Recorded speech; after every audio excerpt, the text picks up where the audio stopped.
So the question is, why the book and why now? I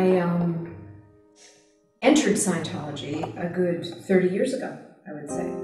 It was a very, very different organization back then when I joined it. I know the people that have only recently joined in the last 10 or 15 years would find this hard to believe, but one of our mottos back then was, if it wasn't fun, it wasn't Scientology.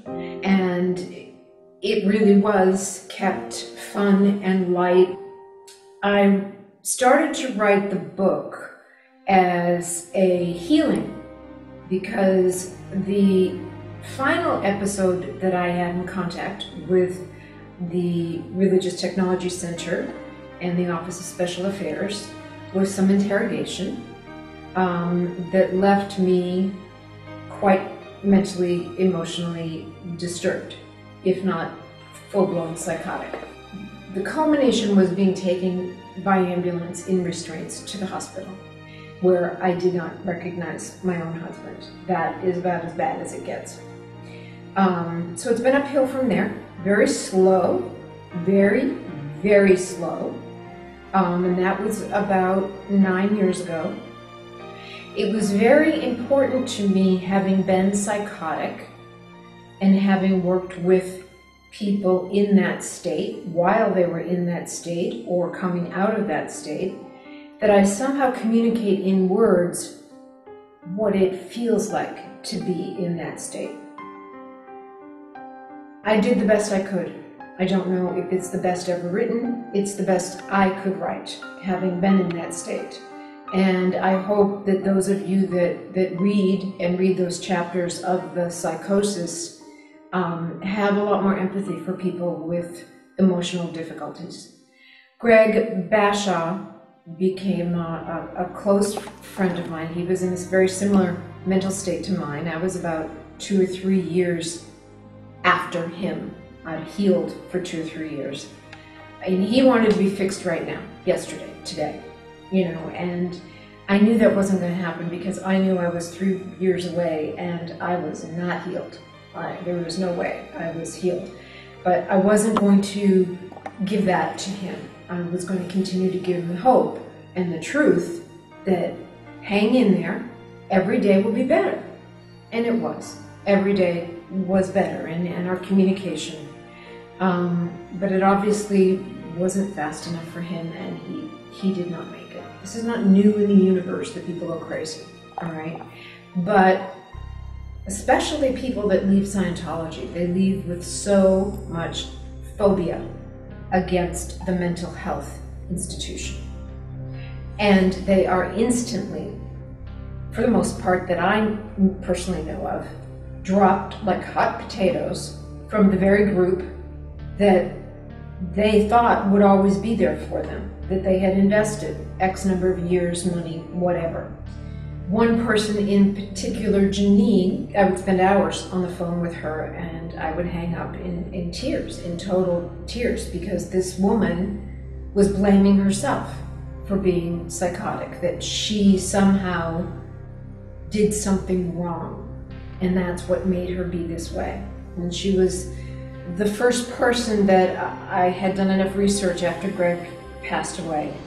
I really made it my life's mission that anyone who crossed my door was not going to end up like Greg, was not going to end up passed away. And my initial broachings into the world of publicists, agents, and book reviewers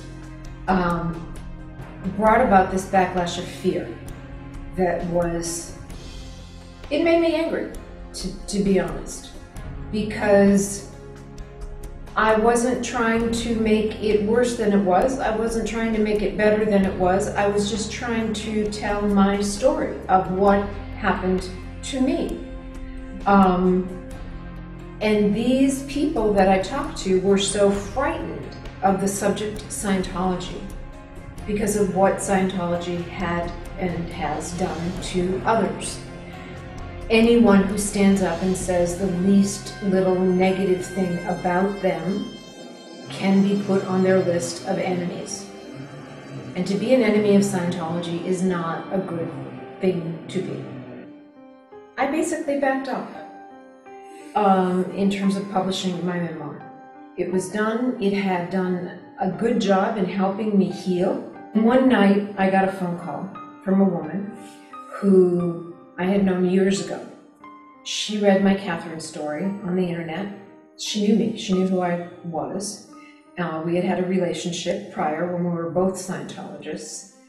And she'd been in Scientology for over 36 years. She was at the highest level of personal counseling, which is called OT8. And she was suicidal.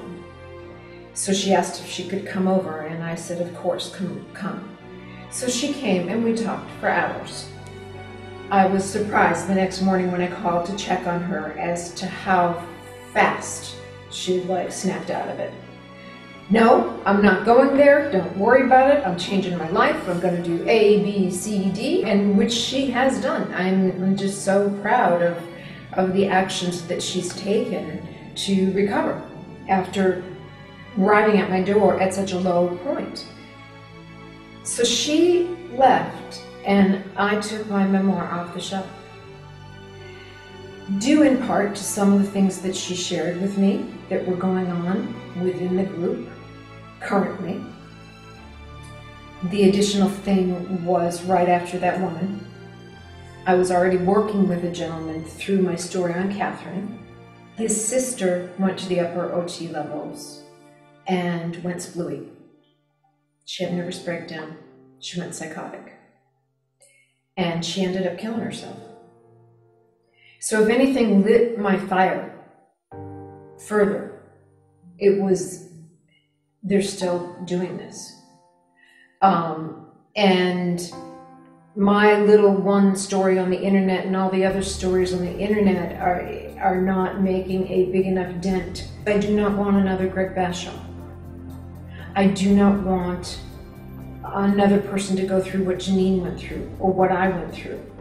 And if by reading this book, 2 or 3 people do not cross over that line and fall into that abyss, then I will feel that I have done, it has been worth it, all the troubles and the trials.